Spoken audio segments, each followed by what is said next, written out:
Mga kapatid, ah, ako po ay nagpapasalamat at nananatiling malakas sa biyaya ng ating Diyos. Lingid po sa inyong kaalaman na ako po ay naka-house quarantine ngayon sapagkat na-expose po kami sa PUI.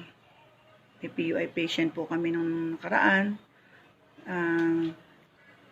Bigla pong nag-advise ang aming head nurse na kami po ay mag-house quarantine sapagkat kami nga po ay na-expose, marami rin po kami, kasama na din ng mga taga-laboratory, saka sa emergency room, na sila naman po talaga yung unang puntahan ng mga pasyente.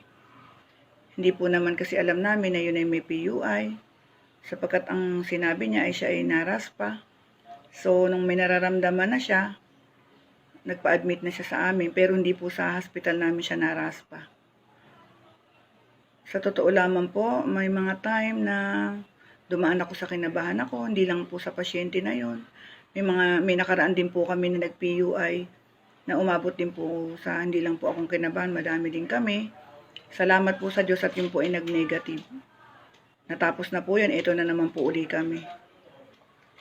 Dapat po ay duty ko pa po ng May 4. Ako po ay biglang na-advise nga na mag-house quarantine.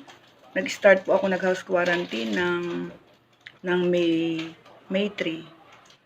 So sa ngayon, nag-iintay po kami ng resulta na swab test na po si patient Beltran.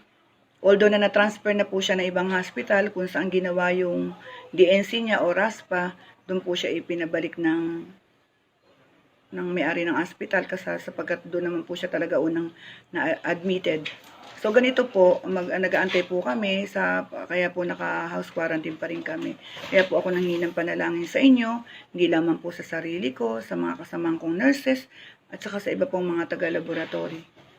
Alam niyo po ba nung time na assign ako sa kanya, nung April 29, duty ko, night shift, hindi po ako agad pumasok sa kanyang room. Siya po ay nasa private room, room 205. Ako po ay tumigil. As a Christian, tumigil po talaga ako sa labas ng pintuan. Nagusal ako ng panalangin, Lord, i-cover mo po ako ng yung blood of Jesus. Yun po talagang inusal ko sa kanya. Kahit naka-PPE ako, naka-double mask, pero kailangan kong manalangin sapagkat ang Diyos ay lagi naman po talaga akong iniingatan. Kaya po, ito po yung salita na lagi ko pong pinanghahawakan. Ang Joshua chapter 1, verse 9, ang memory verse ko po. Ito po ay, remember that I commanded you to be strong and brave. Don't be afraid because the Lord your God will be with you everywhere you go. Tunay na tunay po yan ang pinanghawakan ko. Kahit na wala po kaming PUI patient, pag lumalabas po ako ng bahay at hindi po ako nakapag-pray, inuusal ko po yan. Napakabuti po ng Diyos talaga sa buhay ko. Nung mga time na ako'y kinakabahan sapagkat may time po na mag-round yung consultant, nagsasabi po, inuubo pala si ganong pasyente. Wow, bigla na akong kakabahan kasi nanggaling na ako doon. So, ganun po. Kaya hindi natin alam po sino talaga ang kalaban. Salamat po na ako ay may tanim. May tanim ako na, as a Christian, may tanim ako. Salamat po sa Diyos, sa faith, sa pinagkakaloob niya sa akin lakas, sapagkat siya naman po talaga ang strength ko at ang confidence ko, si Lord. Wala naman po talaga tayong iba na magtatanggol sa atin, kundi si Lord lamang. Kaya itong dumaan tayo sa pandemic na ito, sa COVID-19, hindi po talaga natin alam kung sino ang kalaban. Ako nga po, pagod na sa hand wash before and after the procedure, na pumunta ako sa pasyente, hand washing. Then secondary, alcohol. Ganun po, before and after yan. Lahat po kami. Yan naman po talaga ang protocol. Kailangan din natin universal precaution. Ito po ang natutunan natin kahit matapos na itong problema. Dapat po talaga tayo ay matutong mag-hand washing, mag-ano sa sarili natin. Ganun po. Kaya po ako ay nagbahagi sa inyo sapagkat kay buti ng Diyos natin. Alam niyo po ba na kahit naka-house quarantine ako, nagagawa ko naman po din sa bahay namin yung dapat ko pong gawin, magluto, mag-ehersisyo, mag-asikaso sa bahay. Kung napapansin niyo po, nakapag-post po ako sapagkat ayoko pong ilagay sa puso ko yung takot. Although na may nag-aalala pa minsan may time, hindi po kasi dapat eh. Kasi kapag ikaw ay may faith, wala kang takot, diba? Kasi si God naman na nag-iingat sa akin. Kaya po tayo dapat magpalakasan. lahat tayo ay kumapit sa mahal na Panginoon Diyos. Hindi man po frontliner, tayong lahat. Lalo na po sa mga frontliners, napaka-prone po namin maharap sa virus po talaga. Saka gusto ko rin pong ibahagi sa inyo na hinihingi ko po ng panalangin ang aking kapatid na si Sister Marlene sapagkat nagkaroon na po nagpositive na po sa taas nila. Siya po ay nag-work sa UK, sa nursing home. Sa taas po nila ay may nagpositive din. Ang nakakatakot po, nagpositive na rin po isang kasama niya. Nagko-complain siya sa akin na may fever on and off, masakit ang ulo niya. Ang advice lang namin sa kanya ng kuya ko, ni Kuya Arman, ay wag na muna siyang mag-duty. Paano daw siya titigil? Kailangan niya magpadala sa amin dito sa Pilipinas. Yun po. Kaya ang pinangahawakan din niya yung faith niya sa Lord. Jesus Almighty God covered me by the blood of Jesus, sabi niya.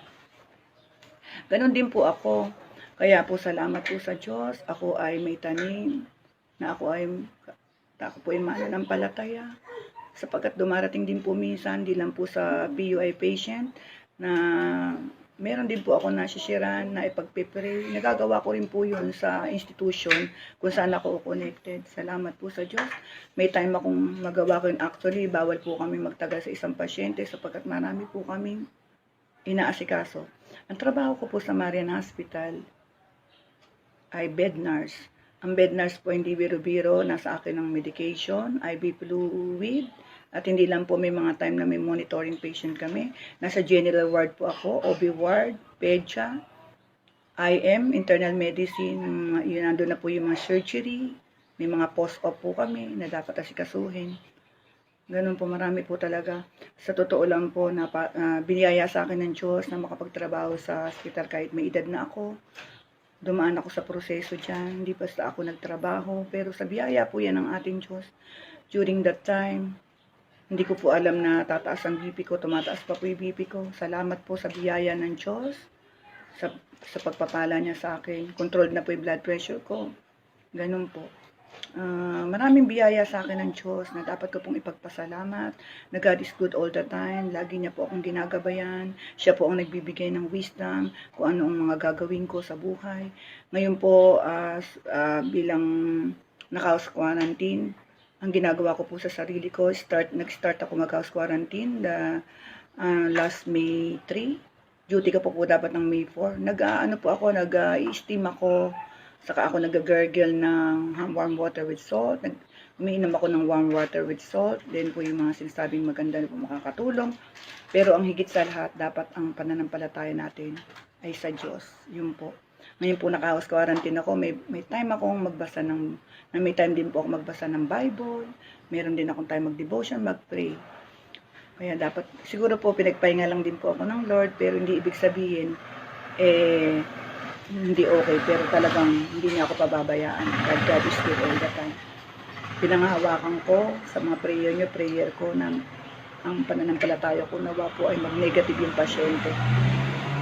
Sapagkat kami po lahat ay, siyempre nag-aantay po ng resulta ng swab test, pero God is good po. Napakabuti po ng Diyos natin.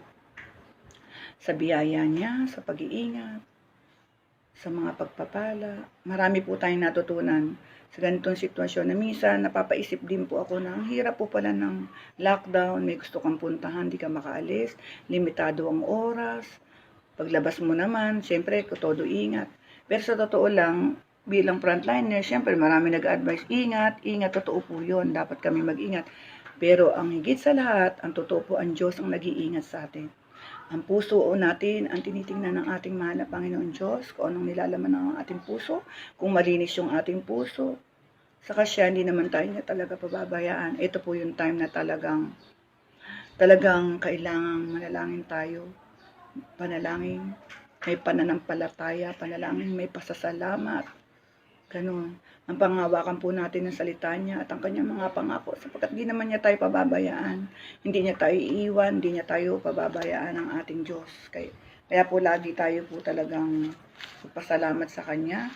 Kaya nga po ayon sa awit na chapter 112 verse 7, anumang balita hindi siya takot, matatag ang puso at may tiwala sa Diyos. Kaya kung ano man po yung balita, syempre ang balita po na sa akin, nagpa-swab test, hindi po ba? kailangan hindi ako matakot sapagkat may Diyos akong pinananampalatayanan. Iniingatan niya yung pasyente, iniingatan niya kami. Ganun po. Kaya gusto ko pong ibahagi sa inyo, kailangan maging matatag tayo, matibay, ano man ang hamon sa buhay.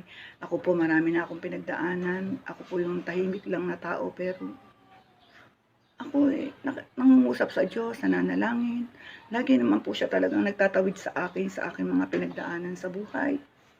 Ayun, ganun po, lagi po siya nagtatawid kasi yung puso ko, nangungusap sa Kanya, yung pananampalataya ko sa Diyos, matatag, matibay. Sapagkat ang Diyos natin, kung sino man yung kumikilala sa Kanya, ano man ang panalangin ay Kanyang dinirinig. Tsaka ang tinitingnan ng Diyos natin ay ang puso natin, kung malinis ba ito. Ganun. Kaya po ako nagpasaliksik na sa Diyos hanggang sa kailaliman, ang hinang kapatawaran. Kung ano man po yung mga nakatanim dito sa kailaliman, kung hindi ko pa napapatawad, pinatawad ko na po. Ganun. Kaya kailangan, pagka ikaw nananalangin, malinis ang iyong puso. Di po ba? Kaya mga kapatid, patuloy po tayo magpanalanginan sa isa't isa, magpakatatag, sapagkat dumating po tayo sa malaking sigalot na to, na yung COVID virus na to, pandemic, napakahirap po talaga.